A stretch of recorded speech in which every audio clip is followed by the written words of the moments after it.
morning. Again, a combination of telemedicine as well as telehealth in that. So what we have done in Trafford is like we've built an ecosystem of bringing all the stakeholders together. Basically, you need the process is like the government, which is NHS.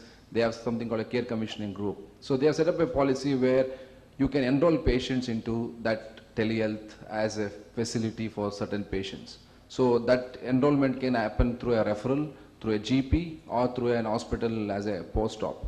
Once the patients get enrolled, depending on what is prescribed, we set up a service provider where the service provider goes to the patient's home, delivers the required devices, train him how to use the application. Again, we have a mobile application and as well as a desktop application. And again, if the people are not literate, there is a service desk set up where the actual patients can interact, put their readings regularly to those service desks.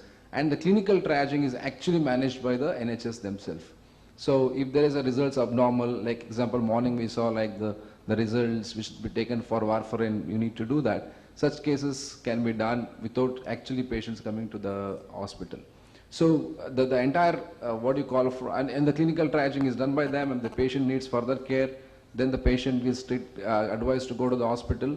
And also the extension is like when you give a telehealth services, I mean also to extend where we are given a laptop also for telemedicine, for teleconsultation. So that also is part of that teleconsultation. So if the doctor wants to see it remotely and do a consultation, that package also is part of that. So it could be a simple device where just they take the readings and send the readings to the service desk or the clinical triage, or to extension of getting the telemedicine with the laptop connected to the device and then doing the coaching discussion with the doctors. So this is something which has been actually implemented in Denmark as well as in Trafford. I thought we will share that. Maybe we can't exactly use that in India.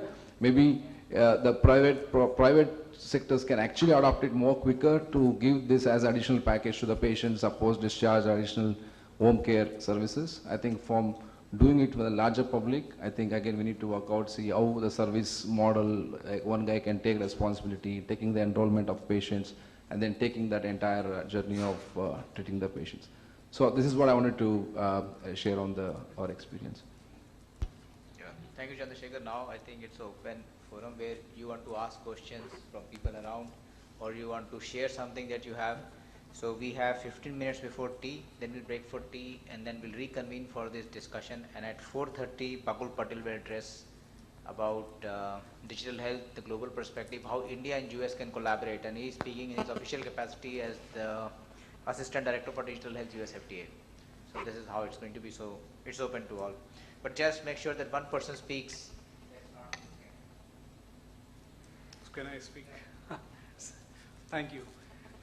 See, we have been listening to of doctors from the alternative medicine system, which is homeopathy. And I think the scientist, and I can't get your name, yes, Mr. Prabhat, has touched upon an important point. And we have discussed only, so today's conference was e-health. And I think 70–80% of the time was dedicated to e, and probably in my view, most important today is with the changing dynamics of consumer expectation, we have to redefine what is health.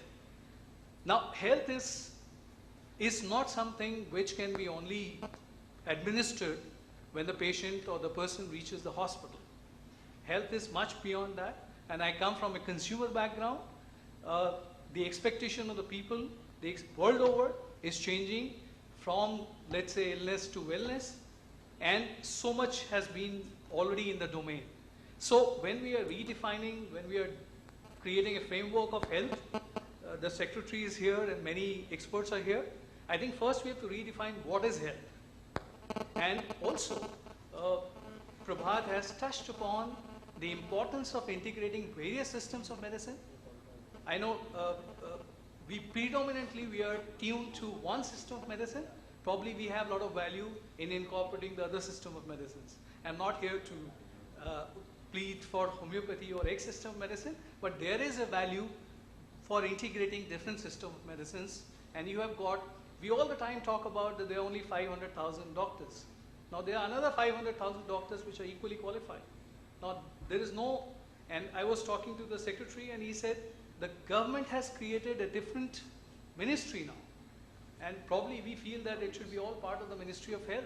So the whole integration of all systems and therefore having an integrated vision which combines wellness must be the definition of health in today's time.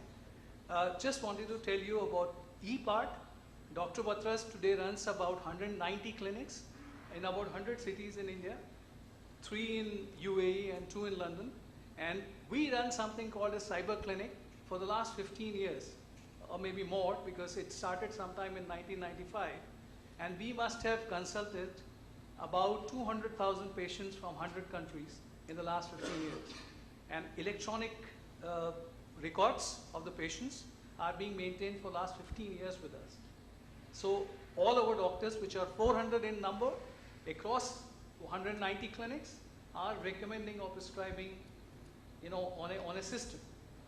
So there is a lot of excellence sitting around here, and the IAS, and I thank Rajendra for bringing us all together, and we can probably contribute in redefining not just the E-systems, but also the overall health.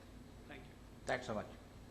Can I just want to add to what he said? I think Dr. Batra is one of the doctors who possibly started the concept of EHR much before any one of us thought about it in India. So like communication industry, if we see around 10 years back and today, it has really grown to such an extent without, I think, much of an effort. I mean, there were some fundamentals which were in place. And if you see last 3 years, today everybody uses a social media. I would say literally everybody, whatever we talked, or WhatsApp. So in healthcare, can we really get something in parallel to that? So rather than creating maybe a huge system, what if it is driven by the patient? What if it is being driven by the end consumer, and it spreads like a WhatsApp? So we have not really made any effort. I think no government made any effort to spread WhatsApp. So can healthcare, or the solution for healthcare, and honestly, we as a startup organization are working towards some part of it, though it's a very small thing. It's on our own silos. I would say this is our first opportunity to maybe come and talk at this forum. But we firmly believe that I think health is more important than communication, then it should really spread on its own. Also, and yes, with a basic framework in place. So I cannot answer on behalf of any stakeholders, but what my sense is, see, when it comes to using technology in health, you are actually dealing with life. It's not dealing with any commodity. Yeah. So one has to be doubly sure about enough clinical evidence to support its benefits. So once you attribute benefit to that procedure or to that use, then I'm sure that particular use will explode in terms of adoption. yeah. But simply because there is WhatsApp, like Dr. Devi Shetty and I was having a chat last week, and he was saying if you take out WhatsApp out of what I do, it will be tough for my doctors to work in Narayana Hrudayalaya. But these are all examples, as you said, in silos. I think as people are adopting and seeing the benefits, this is happening, this is gradually moving up the chain. But simply because something is there, if you expect healthcare, every doctor to use it simply because it is exciting, you are gambling with someone's life at the end of the day. Fair I think probably others can answer you. Supten is handling the National Health Portal, which I think he should actually talk about for a few minutes. Yeah, before going into the portal, I'd like to say something about it. In fact, we have representatives from Australia, and the Oracle people said about the PCAHR. So would you like to say a few words about it, or maybe, because that I think is partly what he's asking for. It's a patient control. It's not just electronic health record, but it's a personal health record sort of thing. So maybe you can just respond to that, then I'll. The summary, like it's end of the day, the patient is the owner for the data, right? He decides what medium he want to communicate, whom he want to share. So the consent is completely with the patient. Doctor can access only when the patient consented, and what part he want to give access to. That's pretty much will solve most of the question. Yeah, so the point which I was kind of trying to put across was precisely this, that see, one part is the whole healthcare ecosystem. But when we look beyond that, when we look at the individual, now if an individual feels that this is important for me and this is going to help me or manage my health better, then probably we have won the battle, because then it's going to be viral from there. So rather than Yeah. pushing it Eventually, from it's a policy direction in terms of what types of system that we want to adopt. Is it completely patient controlled, or is it like, top-down approach? I think that's fair. the That's the And my colleague Tanis Bisbar, we're very happy to be invited to participate in this very enlightening discussion. But to your point, and the portal which was discussed, it is a government initiative, and in the initial period, the uptake was probably slower than expectations. You'd agree? just about 50,000 people for And- first few years. And the point being, to your point, is that people needed to see the value of it. And so while it's a government initiative and it allows portability of those records and sharing of the records, obviously there was also, as has been discussed, quite the significant privacy and other issues that had to be, and technical issues that had to be overcome. But the uptake, it was as people saw the value of it, and both on the healthcare provider side, as well as, of course, the patient side. And it's very much a patient-driven one, even though it's a government-delivered platform.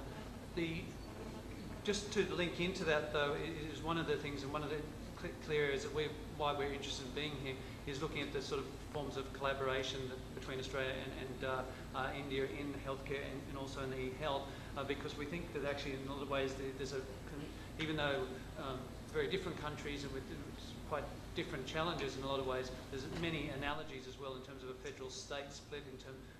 Many of you would be aware that health policy, health regulation is at the centre level in Australia. A lot of the healthcare delivery is actually at the state level, and of course we also have a very robust private sector healthcare providers. One of the things we have done some considerable time ago is have a national medical insurance scheme which has provided a number, and that's actually is increasingly pretty much across the board, either private insurers and elsewhere, as an identifier, and as we've identified here in this discussion, is an enabler of e-health records and IT take-up. So that was a long answer to, and thank you for the invitation to respond to that. But we think there's a lot of areas where there's potential collaboration between India and Australia, and I emphasise collaboration because there's a huge amount of expertise here, and we're wanting to see opportunities of where we can work together. So thank you. Sorry, I might just very quickly add to what Gregory said. So I'm Tanya Spisbar, First Secretary, Trade and Economic, and I look after health sector issues. I won't spend too long today, but just going up a level, the enabling infrastructure in Australia is also very important. So we have something called COAG, which is basically the way our federal system and states speak to each other, and we talk to your union government about those types of mechanisms that just facilitate the ability for government to bring together the different expertise and also the link between policy and delivery at the federal or union and state level. So we're also talking to NITI Aayog here, and looking at ways we can try and provide information about what we do to the extent that it's useful here to enable that. The other thing we do is work very closely, which I think you do here in India as well, with our standards bodies, because increasingly we understand that ITU, as we spoke about this morning, as well as the ISO, really need to understand what we're doing on the ground to be able to look at services provision and modalities in a number of sectors, including health. So we work with Standards Australia very closely with our health department as well as with our trade department to allow for not just domestic provision of for health services, but also cross-border. Thanks. Yeah, I'll continue with. You want to add something there? no. Okay, so about the portal, what you said, I would urge each of you actually to visit the portal. It's a simple URL, nhp.gov.in. NHP, National Health Portal, nhp.gov.in. You can just navigate it, have a look. Currently, it's available in 6 languages. Other than English, we have 5 regional languages. I mean, English, Indian, 4 regional languages. So we have Punjabi, Tamil, Gujarati, and Bangla. And of course, ultimately it will be available in 22 languages. In India, unfortunately, till date, I think internet penetration is just about 20%. So just internet won't do. So we are also having a toll-free number, which is yet to be formally launched, but it will soon be operational. It's a 1800 number, toll-free number, so the caller doesn't have to pay. We are also going for the SMS service, push and pull, both through that DT, that mobile seva. Other than that, what we are trying, in fact, the portal is highly interactive. So we have got discussion forums on various issues, general forum, professional forum. We have one for EHS standards help desk also. Other than this, what we are trying to do is we are having this feedback form, and we are actually going to diversify. Currently, it's supposed to be the first point of access of information related to health or disease or hospital or directory services for anything, doctors, blood banks, ambulance, whatever you want. So even if you don't have all the information in our portal, we can at least direct you to a valid, authentic source from where you can get. Like Delhi government is giving the doctor's appointment, so we would point out there, and you can have an appointment sitting at your home. But then this is just the beginning. As I said, ultimately it will be available in all the 22 languages, and exactly what will be there will be decided by the users. So this is the first part of it. This is the informational part. Then it will obviously become also transactional part. And of course, transformational is the ultimate aim. Of course, it's likely to take a long time, but it's a highly ambitious project. And I again urge each of you to just navigate and leave us your feedback. App of the same? Yeah, we already have developed a couple of apps. So one is for the directory services.